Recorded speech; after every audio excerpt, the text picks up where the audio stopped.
لقد كان لكم في رسول الله أسوة حسنة لمن كان يرجو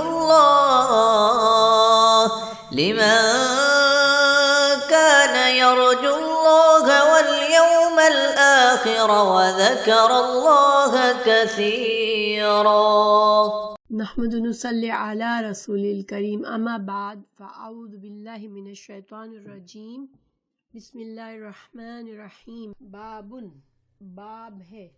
اب یہاں پر یوزلی بابن کے بعد امام بخاری کچھ ہمیں بتاتے ہیں کہ باب کس چیز کے بارے میں ہے، یعنی باب کی تفصیل بتاتے ہیں کہ باب کس چیز کے بارے میں.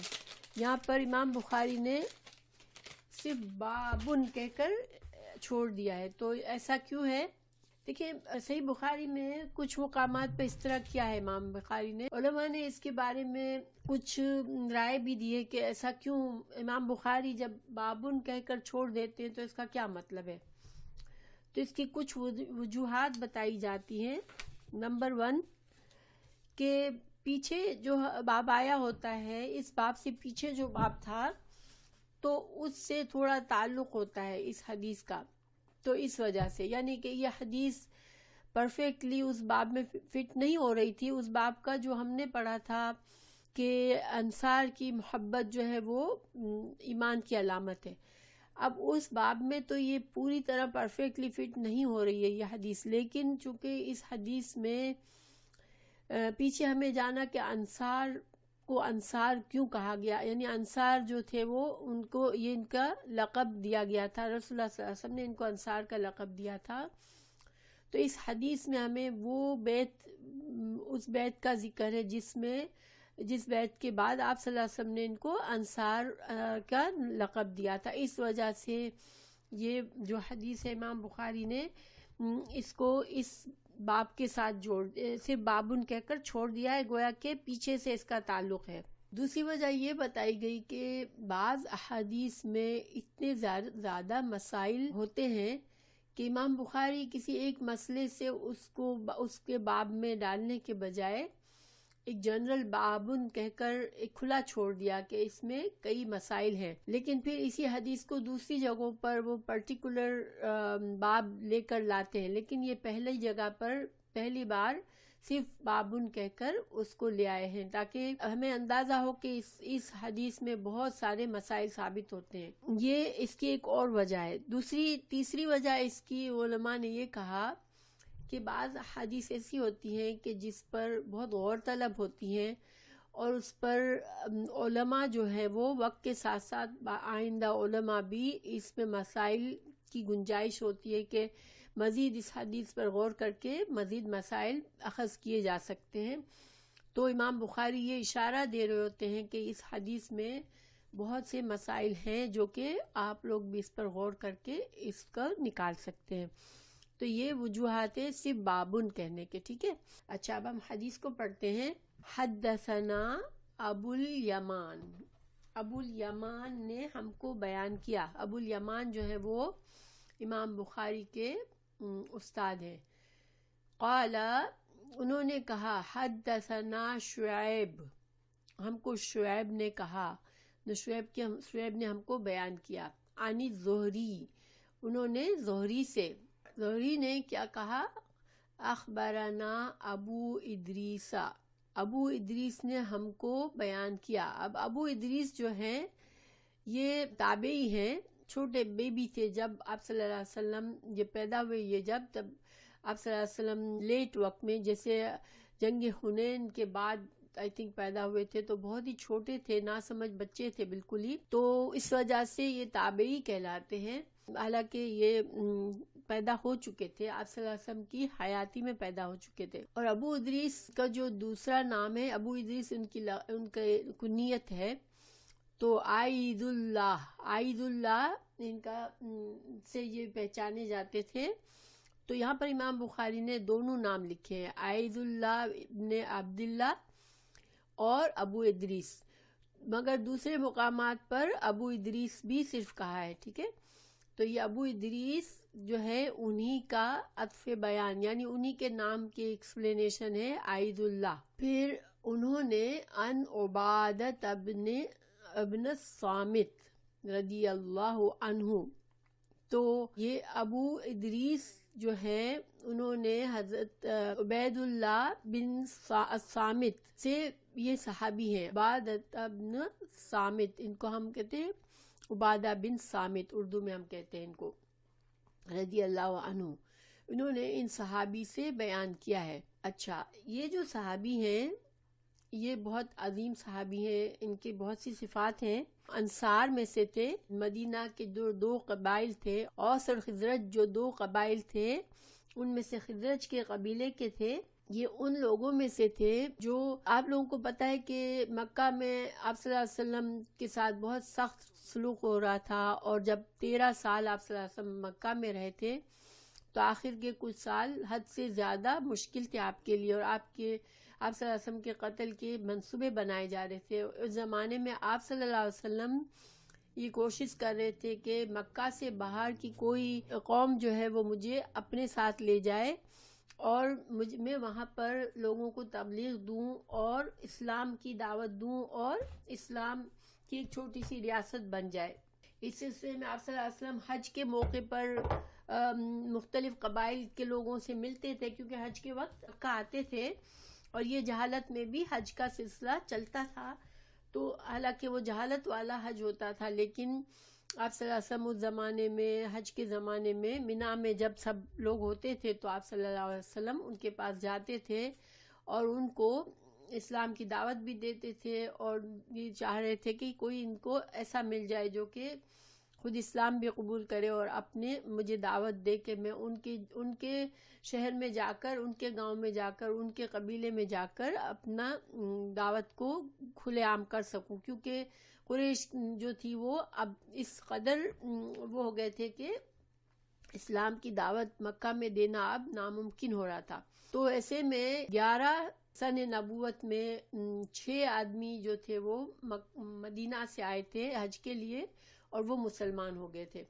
پھر یہ 6 آدمی چلے گئے، اور اگلے سال 12 نبوت میں 12 لوگ اور آئے تھے، اور وہ 12 لوگ اسی نیت سے آئے تھے کہ آپ صلی اللہ علیہ وسلم کے ساتھ بیعت کر کے آپ صلی اللہ علیہ وسلم کو دعوت دیں گے کہ آپ مدینہ میں چلیں ہمارے ساتھ۔ ان 12 صحابہ میں یہ حضرت عبادہ بن صامت بھی شامل تھے، اور اس وقت آپ صلی اللہ علیہ وسلم نے بیعت لی تھی ان لوگوں سے اسلام کی، اور یہ حدیث جو ہے وہ اسی بیعت کے بارے میں، ٹھیک ہے۔ تو یہ جو 12 لوگ تھے جو اس بیعت میں شامل ہوئے، وہ ظاہری بات ہے کہ بہت اہم لوگ تھے جنہوں نے پھر مدینہ میں جا کے اسلام کو پھیلایا تھا۔ تو ایک تو عبادہ بن صامت کی یہ ایک خصوصیت ہے، ٹھیک ہے، کہ انہوں نے بیعت عقبہ اول اس کو کہتے ہیں، جس میں یہ شامل ہوئے اور آپ صلی اللہ علیہ وسلم کے ساتھ اس بیعت میں شامل رہے۔ پھر اس کے بعد بیعت عقبہ ثانی ہوئی تھی 1 سال کے بعد، 13ویں نبوی میں ہوئی تھی، جس میں 72 آدمی آئے تھے، اور 72 آدمیوں کو آپ صلی اللہ علیہ وسلم نے دین کی باتیں بتائی، اور ان میں سے 12 نقیب مقرر کیے، 12 سردار مقرر کیے کہ اب وہ مدینہ میں جا کے اپنے لوگوں کو دین کی دعوت دیں گے۔ اور یہ 12 نقیب جو تھے انہوں نے بہت اہم کردار ادا کیا۔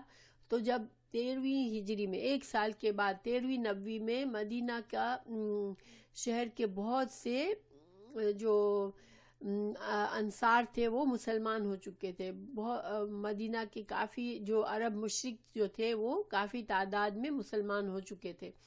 اسی وجہ سے جب آپ صلی اللہ علیہ وسلم نے ہجرت کی 13ویں نبوی میں، تو لوگ آپ کے انتظار میں بے چین تھے کہ سارے مسلمان تھے وہاں پر، وہ آلموسٹ مسلمان ہو چکے تھے، تو بہت زیادہ آپ صلی اللہ علیہ وسلم کا اچھی طرح سے استقبال کیا گیا۔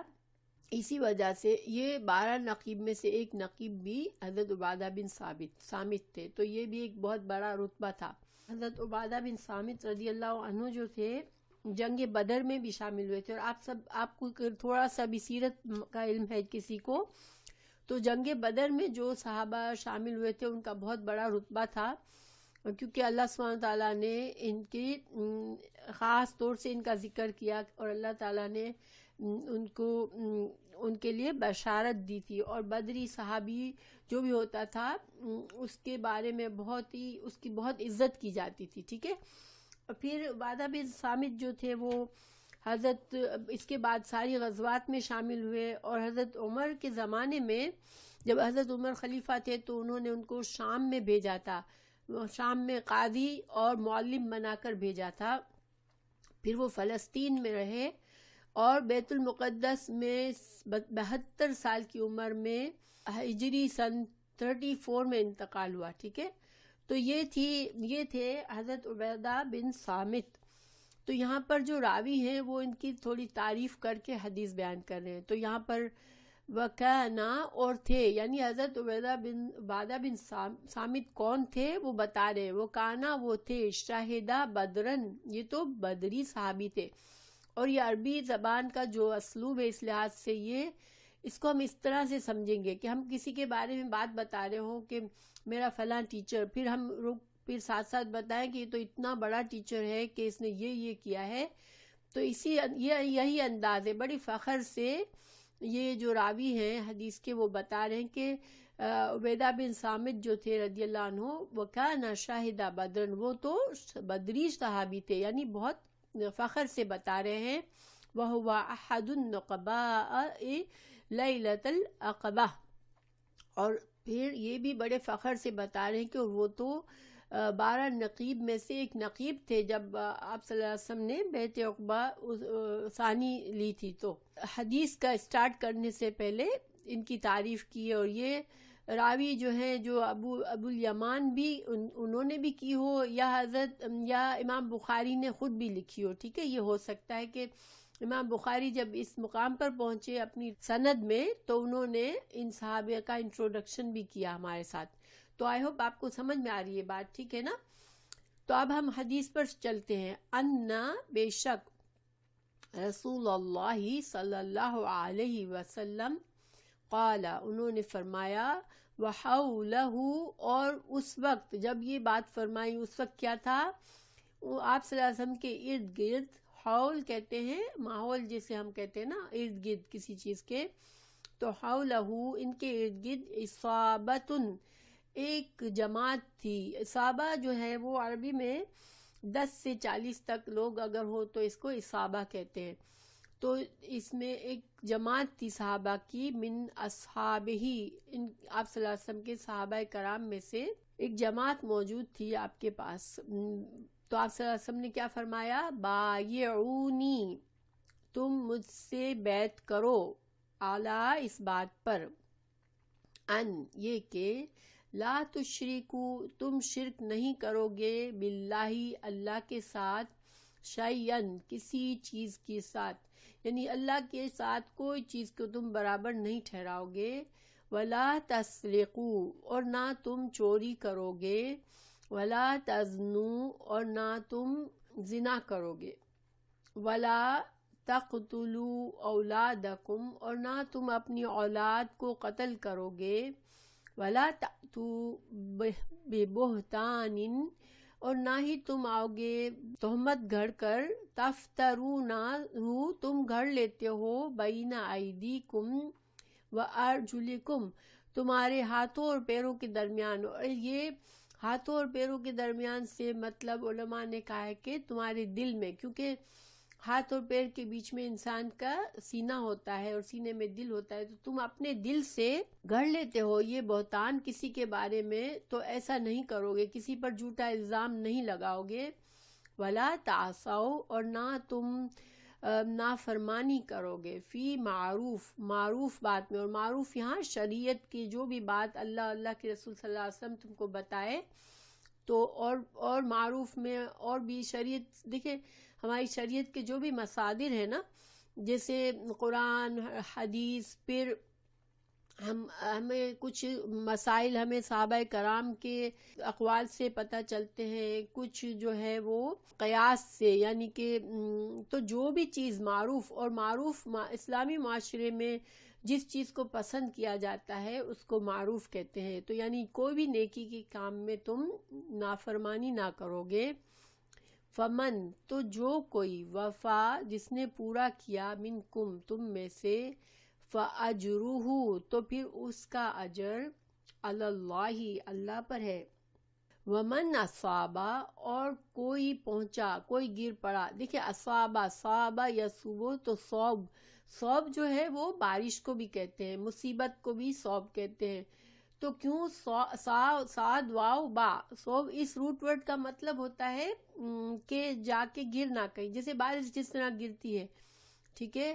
تو اصابہ جو ہے وہ اس طرح سے کہا گیا کہ ون اصابہ جو گر جائے، جو پڑ جائے، من ذالکا ان میں سے کسی چیز میں، شیئن کوئی بھی. یعنی کہ دیکھیں گناہ میں جب کوئی انسان پڑتا ہے تو اس کو گر جانا کے لحاظ سے یہاں پر کہا گیا ہے، کیونکہ گناہ جو ہے وہ گری ہوئی چیز ہے.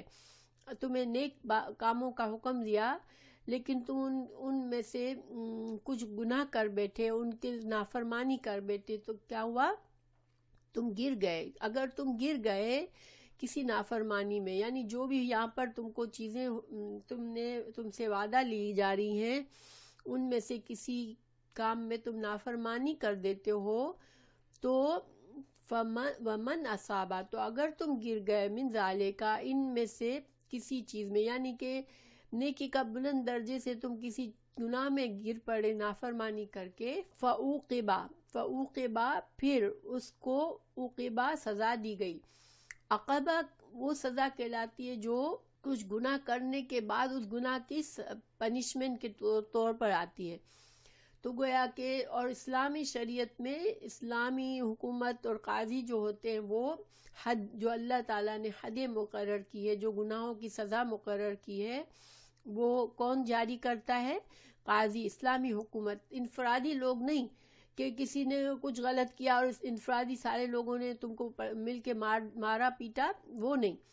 لیکن تم کو اگر تمہارے گناہ پر پکڑا گیا اور اسلامی حکومت نے اس کو سزا دے دی تمہارے گناہ پر، پھر دنیا میں، فہوا تو یہ سزا کفارۃ لہم تو یہ اس کا کفارہ بن جائے گا، اس کے گناہ کا کفارہ ہو جائے گا. تو یہاں پر ایک قانون ہمیں پتہ چلتا ہے اسلام کا.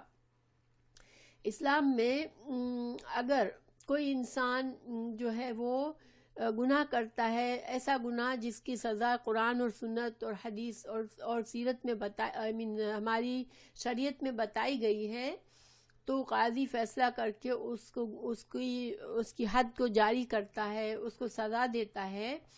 تو وہ سزا اب اس کے گناہ کے بوجھ کو ہٹا دے گی. اب آخرت میں اس کو سزا نہیں ملے گی اور نہ ہی دنیا میں سزا ملنے کے بعد تم اس کو تانے دو گے. رسول اللہ صلی اللہ علیہ وسلم کے زمانے میں کسی عورت کو کوڑے لگائے گئے تھے یا پتہ نہیں رجم کیا گیا تھا. اس کے بعد کچھ لوگ اس کی بات کر رہے تھے تو ان سے منع کیا گیا کہ نہیں، ان کی توبہ اللہ نے قبول کر لی ہے تو اب تم ان کے بارے میں کچھ بھی نہیں کہو گے. تو گویا جب کسی کو اسلامی طور پر کسی کا گناہ پکڑا گیا، اس کو سزا مل گئی، تو وہ اس کو ہم کو بھی حق نہیں کہ ہم اس کے مزید اس کے بارے میں کچھ کہیں، اور نہ ہی اس حدیث کے اصول سے یہ پتہ چلتا ہے کہ اللہ سبحانہ تعالیٰ بھی اس کو معاف فرما دیں گے اس کے گناہ کو. البتہ اس میں جو علماء نے ڈسکشن کی ہے اس بات پر کہ کیا سارے گناہ کا یہی معاملہ ہے. جیسے مثال کے طور پر ایک انسان مشرک ہے، اس کو سزائے موت ملی، یا ایک مرتد ہے تو پھر کیا اس کو بھی گناہ معاف ہو جاتے ہیں سزا موت کے بعد؟ سزا اگر اس کو پکڑ کے سزائے مرتد کی سزا کیا ہے؟ موت ہے. تو مرتد کو اگر سزا دے دی تو اس کے بارے میں چونکہ اللہ سبحانہ تعالیٰ نے قرآن میں فرمایا کہ اللہ سبحانہ تعالیٰ شرک کے علاوہ کسی اور گناہ، شرک کے علاوہ سارے گناہوں کو اللہ معاف فرما دے گا. تو اس وجہ سے علماء کہتے ہیں کہ شرک جو ہے، یہ جو مرتد ہے اس کو سزا مل بھی جائے تب بھی اس کے گناہ معاف نہیں ہوگا. اسی طرح اس بات میں بھی اختلاف ہے کہ اگر ایک انسان نے کسی ناحق مسلمان کو مار دیا تو کیا اس کا بھی کفارہ، اگر اس کو پکڑ کے اب اس کو موت دے دی گئی، اس کو سزائے موت دے دی گئی کیونکہ اس نے ایک مسلمان کو ناحق مارا تھا، قصاص اس سے لیا گیا، تو اب کیا وہ آخرت میں اس کو سزا ملے گی کہ آخرت میں اب وہ اس کا گناہ صاف ہو گیا؟ تو اس کے بارے میں علماء کے کچھ اقوال ہیں۔ ایک یہ ہے کہ اس پرسن نے توبہ کر لی ہو اللہ سے کہ سزا بھی ملی اور اس نے اللہ سے توبہ بھی کر لی، تو پھر اس کا گناہ معاف ہو جائے گا۔ اور چونکہ اب سوال یہ پیدا ہوتا ہے کہ کسی کو ناحق مار دینا تو گویا اس غریب کی تو جان گئی، تو پھر اللہ تعالیٰ کسی کو ناحق کوئی مار دیتا ہے تو اللہ اس کو کیسے معاف کرے گا؟ تو اس کے بارے میں کچھ علماء کہتے ہیں کہ چونکہ اگر ایک انسان کو ناحق کوئی قتل کر دیتا ہے ایک مسلمان کو، تو اللہ سبحانہ وتعالیٰ اس کے سارے گناہ اس کو معاف کر دیتا ہے، ٹھیک ہے؟ جیسے شہید کی طرح سے وہ اس کا درجہ ہو جاتا ہے کہ اس کے گناہ معاف ہو جاتے ہیں۔ تو چونکہ اب اس کے گناہ تو معاف ہو گئے، اللہ نے اپنی رحمت سے اس کے سارے گناہ معاف کر دیے جو اس نے اپنی زندگی میں کیے ہوں گے، تو اس وجہ سے اب جو ہے اس کا جو قاتل ہے اس کو بھی اگر سزائے موت دے دی جائے تو پھر وہ قاتل کو بھی اللہ تعالیٰ معاف کر دے گا، ٹھیک ہے؟ تو یہ دو باتیں ہو گئی۔ ایک تو یہ کہ ایک رائے یہ کہ قاتل جو ہے وہ توبہ بھی کرے اور سزا بھی اس کو ملے، تو پھر اللہ سبحانہ تعالیٰ آخرت میں اس کو سزا نہیں دے گا۔ ایک اور رائے یہ ہے کہ توبہ کرے نہ کرے، اب اللہ سبحانہ تعالیٰ پر ہے کہ اللہ تعالیٰ اسے معاف فرما دے۔ اللہ غفور رحیم ہے، اللہ تعالیٰ جسے چاہے معاف کر دے، تو اللہ تعالیٰ اس کو معاف بھی کر سکتا ہے اور اللہ تعالیٰ اس کو سزا بھی دے سکتا ہے۔ لیکن باقی جو گناہ ہیں، کسی نے جیسے چوری کی ہو، کسی نے زنا کیا ہو، یہ سارے بڑے بڑے کبیرہ گناہ ہیں، اور پکڑے جائے تو چور کے ہاتھ کاٹ دیے جاتے ہیں، اور زنا کرنے والی شادی شدہ عورت اور مرد کو رجم کیا جاتا ہے، اور غیر شادی شدہ کو 100 کوڑے لگائے جاتے ہیں، تو اس کے بعد پھر اس کا گناہ آخرت کے لیے معاف ہو جاتا ہے، کیونکہ اللہ تعالیٰ نے یہاں فرمایا کہ اس کی سزا جو ہے وہ اس کا کفارہ بن جاتا ہے۔ ہاں البتہ کوئی انسان بار بار اگر اس گناہ میں پلٹتا رہے تو پھر ظاہری بات ہے کہ واضح ہے کہ اس کو کوئی اثر نہیں ہے، تو ایسا انسان پھر سزا اس کی بارے میں ظاہری بات ہے کہ اللہ سبحانہ تعالیٰ کے لیے بھی اللہ سبحانہ تعالیٰ بھی پتہ نہیں اس کو معاف کرے کہ نہ کرے، کیونکہ وہ بار وہ گناہ کر رہا ہے۔ آگے ہے ومن اصابہ، اور اگر کوئی گرے من ذالک، اس میں سے شیئن ثم پھر سترہ اللہ، اللہ سبحانہ تعالیٰ نے دوسری سچویشن یہ ہے کہ کسی نے بڑا گناہ کیا مگر اللہ تعالیٰ نے اس کے گناہ کو پردہ رکھا اور لوگوں کو پتہ ہی نہیں چلا، اور وہ اس دنیا سے آدمی چلا گیا۔ اب اس کے کیا ہوگا؟ جس کو دنیا میں سزا نہیں ملی اس کے گناہ کی، تو اس کے بارے میں اس حدیث میں فرمایا فَهُوَ إِلَى اللَّهِ، تو یہ اللہ کا معاملہ ہے، ٹھیک ہے؟ وَإِن شَاءَ، اگر اللہ چاہے، عَفَا عَنْهُمْ، اللہ تعالیٰ اسے معاف کر دے، جیسے اللہ نے اسے دنیا میں اس کے گناہ پہ پردہ رکھا، اللہ اسے آخرت میں بھی معاف کر دے، ہو سکتا ہے۔ وَإِن شَاءَ، اور اگر اللہ چاہے، عَاقَبَهُ، تو اللہ تعالیٰ اسے سزا دے۔ یہ جو ہے اللہ سبحانہ تعالیٰ اپنی مرضی کا مالک ہے، ہم اس کو کچھ نہیں، ہم اللہ سے لڑ جھگڑ کر اپنا حق نہیں مان سکتے۔ اللہ سبحانہ تعالیٰ جو چاہے وہ کرنے والا ہے، اس سے کوئی پوچھنے والا نہیں ہے۔ لیکن ظاہری بات ہے انسان اللہ سے ہمیشہ اچھا گمان رکھتا ہے اور دعا کرتا ہے اور امید رکھتا ہے۔ ایک مسلمان جو ہے وہ ہمیشہ امید اور خوف کے درمیان میں رہتا ہے، اس کو اپنے گناہوں سے خوف ہوتا ہے کہ میں پکڑا نہ جاؤں، لیکن اس کو اللہ کی رحمت سے امید ہوتی ہے کہ اللہ تعالیٰ اسے معاف فرما دیں گے۔ تو فبایعناہ، تو ہم نے ان سے بیعت لی علی ذالک، اس بات پر